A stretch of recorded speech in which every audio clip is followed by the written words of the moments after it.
ನಮಸ್ಕಾರ ಸ್ನೇಹಿತರೆ, ಇವತ್ತಿನ ವಿಡಿಯೋದಲ್ಲಿ ಈರುಳ್ಳಿ ಏನು ಬಳಸ್ದೇನೆ ಚಿತ್ರಾನ್ನ ಯಾವ ರೀತಿ ಮಾಡೋದು ಅಂತ ತೋರಿಸ್ಕೊಡ್ತಾ ಇದ್ದೀನಿ. ನಿಂಬೆಹಣ್ಣಿನ ಚಿತ್ರಾನ್ನ. ಹಾಗೆ ನನ್ನ ಚಾನಲನ್ನು ಫಸ್ಟ್ ಟೈಮ್ ಯಾರೆಲ್ಲ ನೋಡ್ತಾ ಇದ್ದೀರಾ ಒಂದು ಸಬ್ಸ್ಕ್ರೈಬ್ ಮಾಡಿ, ಹಾಗೆ ಬೆಲ್ ಐಕಾನನ್ನು ಕ್ಲಿಕ್ ಮಾಡಿ. ನಾನು ಹಾಕುವ ವಿಡಿಯೋ ಮೊದಲು ನೋಟಿಫಿಕೇಷನ್ ಆಗಿ ನಿಮಗೆ ಬರುತ್ತೆ, ಮೊದಲು ನೀವೇ ನೋಡ್ಬೋದು. ಈಗ ನೋಡಿ, ಮೊದಲಿಗೆ ಒಂದು ಬಾಣಲಿಯನ್ನು ತೊಗೊಂಡಿದ್ದೀನಿ. ಒಂದು ಬಾಣಲಿಗೆ 3-4 ಚಮಚ ಆಗುವಷ್ಟು ಎಣ್ಣೆಯನ್ನು ಸೇರಿಸ್ತಾ ಇದ್ದೀನಿ. ಎಣ್ಣೆ ಕಾದಾದ್ಮೇಲೆ ಅರ್ಧ ಟೀ ಚಮಚದಷ್ಟು ಸಾಸಿವೆನ ಸೇರಿಸ್ತಾ ಇದ್ದೀನಿ. ಸಾಸಿವೆ ಚಟಪಟ ಅಂತ ಸಿಡಿಬೇಕು.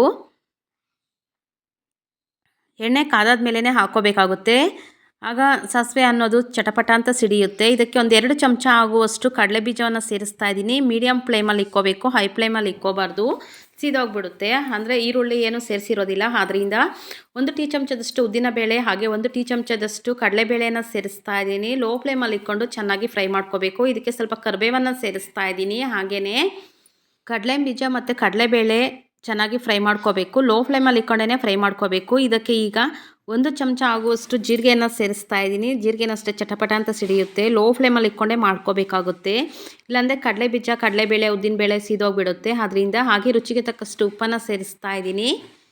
ನೋಡಿಕೊಂಡು ಉಪ್ಪು ಸೇರಿಸ್ಕೋಬೇಕಾಗುತ್ತೆ. ನಾನು ಇಲ್ಲಿ 1 ಚಮಚ ಆಗುವಷ್ಟು ಸೇರಿಸ್ತಾ ಇದ್ದೀನಿ ಸಣ್ಣ ಚಮಚದಲ್ಲಿ. ಹಾಗೆ ಅರ್ಧ ಟೀ ಚಮಚದಷ್ಟು ಅರಿಶಿಣದ ಪುಡಿಯನ್ನು ಸೇರಿಸ್ತಾ ಇದ್ದೀನಿ.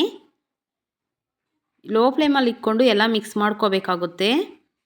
ಅರಿಶಿನ ಪುಡಿ ಹಸಿ ಸ್ಮೆಲ್ ಹೋಗೋವರೆಗೂ ಫ್ರೈ ಮಾಡಿಕೊಂಡ್ರೆ ಸಾಕಾಗುತ್ತೆ.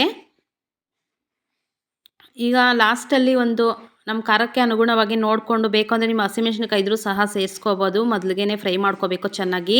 ನಾನು ಲಾಸ್ಟಲ್ಲಿ ಸೇರಿಸ್ತಾ ಇದ್ದೀನಿ ಒಣಗಿದ ಮೆಣಸಿನಕಾಯಿನ. ಸೇರಿಸ್ಬಿಟ್ಟು ಸುಮ್ಮನೆ ಹಾಗೆ ಲೈಟಾಗಿ ಮಿಕ್ಸ್ ಮಾಡಿಕೊಂಡ್ರೆ ಸಾಕು. ಈಗ ಸ್ಟವ್ ಆಫ್ ಮಾಡಿಬಿಟ್ಟಿದ್ದೀನಿ. ಮೆಣಸಿನಕಾಯಿನೂ ಅಷ್ಟೇ ಫ್ರೈ ಆಗೋಗ್ಬಿಡುತ್ತೆ. ಬಿಸಿ ಎಣ್ಣೆಗೆ ಹಾಕಿದಾಗ ಒಣಗಿದ ಮೆಣಸಿನಕಾಯಿ ಬೇಗ ಸೀದೋಗ್ಬಿಡುತ್ತೆ. ಅದರಿಂದ ಲಾಸ್ಟಲ್ಲಿ ಹಾಕ್ಕೊಂಡು ಒಂದು ಸ್ವಲ್ಪ ಫ್ರೈ ಮಾಡಿಕೊಂಡ್ರೆ ಸಾಕು. Stove off ಮಾಡಿಬಿಟ್ಟಿದ್ದೀನಿ. ಆಫ್ ಮಾಡಿಬಿಟ್ಟು ಗೊಜ್ಜೆಲ್ಲ ತಣ್ಣಕ್ಕೆ ಆದಮೇಲೆ ನಿಂಬೆಹಣ್ಣಿನ ರಸವನ್ನು ಸೇರಿಸ್ತಾ ಇದ್ದೀನಿ. ಮಿಕ್ಸ್ ಮಾಡುವಾಗ ಅನ್ನಕ್ಕೇನು ಸೇರಿಸ್ಕೋಬೋದು, ಇಲ್ಲಾಂದರೆ ಗೊಜ್ಜಿಗೆನೂ ಸಹ ಗೊಜ್ಜೆಲ್ಲ ತಣ್ಣಕ್ಕೆ ಆದಮೇಲೆ ಸೇರಿಸ್ಕೋಬೋದು. ನಾನು ಗೊಜ್ಜು ತಣ್ಣಕ್ಕೆ ಆದಮೇಲೆ ಗೊಜ್ಜಿಗೆನೇ ಸೇರಿಸ್ತಾ ಇದ್ದೀನಿ. ನಿಂಬೆಹಣ್ಣಿನ ರಸವನ್ನು ನಿಂಬೆಹಣ್ಣಿನ ರಸವನ್ನು ಸೇರಿಸ್ತಾ ಇದ್ದೀನಿ ನಾನು. ಅದನ್ನು ಅಷ್ಟೇ ಒಂದು ಸತಿ ಮಿಕ್ಸ್ ಮಾಡಿಕೊಂಡು ಸ್ವಲ್ಪ ಕೊತ್ತಂಬರಿಯನ್ನು ಸೇರಿಸ್ಕೊತಾ ಇದ್ದೀನಿ. ಸೇರಿಸ್ಬಿಟ್ಟು ಅದನ್ನು ಅಷ್ಟೇ ಒಂದು ಸತಿ ಮಿಕ್ಸ್ ಮಾಡಿಕೊಂಡ್ರೆ ಆಯಿತು. ನೋಡಿ, ಗೊಜ್ಜು ರೆಡಿಯಾಗಿದೆ. ನಮಗೆ ಎಷ್ಟು ಬೇಕೋ ಅಷ್ಟು ಗೊಜ್ಜನ್ನು ಮಾಡ್ಕೊಂಡು ಇನ್ನು ಸ್ವಲ್ಪ ಗೊಜ್ಜನ್ನು ಸೈಡ್ಗೆ ತೆಗೆದಿಟ್ಕೊತಾ ಇದ್ದೀನಿ. ನಾನು ಚಿಕ್ಕದಾಗಿ ಬೇಕಾಗಿರೋದ್ರಿಂದ ಒಂದು ಗೊಜ್ಜನ್ನು ಸೈಡ್ ತೆಗೆದಿಟ್ಕೊತಾ ಇದ್ದೀನಿ. 2-3 ಚಮಚ ಆಗುವಷ್ಟು ಅನ್ನವನ್ನು ಸೇರಿಸ್ಕೊಂಡು ಮಿಕ್ಸ್ ಮಾಡ್ಕೋಬೇಕಾಗುತ್ತೆ. ನಾನು ಅಷ್ಟೇ ಮಿಕ್ಸ್ ಮಾಡೋದು, ಅದರಿಂದ ಗೊಜ್ಜೆಲ್ಲ ಸೈಡ್ಗೆ ತೆಗೆದಿಟ್ಕೊಂಡಿದ್ದೀನಿ. ನೋಡಿ, ಸೈಡ್ಗೆ ತೆಗೆದಿಟ್ಕೊಂಡು ಈಗ ಅನ್ನವನ್ನು ಸ್ವಲ್ಪ ಸೇರಿಸ್ಕೊಂಡು ಮಿಕ್ಸ್ ಮಾಡ್ಕೊತಾ ಇದ್ದೀನಿ.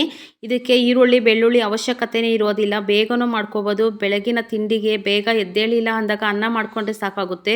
ಗೊಜ್ಜು ಸಿಂಪಲ್ಲಾಗಿ ಮಾಡ್ಕೋಬೋದು, ಬೇಗನೂ ಮಾಡ್ಕೋಬೋದು. ಟೈಮ್ ಇಲ್ಲ ಅಂದಾಗೂ ಅಷ್ಟೇ, ಈರುಳ್ಳಿ ಇಲ್ಲ ಅಂದಾಗೂ ಅಷ್ಟೇ ಬೇಗನೆ ಮಾಡ್ಕೋಬೋದು. ನೋಡಿ, ರೆಡಿ ಆಗಿದೆ ಚಿತ್ರಾನ್ನ, ನಿಂಬೆಹಣ್ಣಿನ chitranna. Thank you for the watching.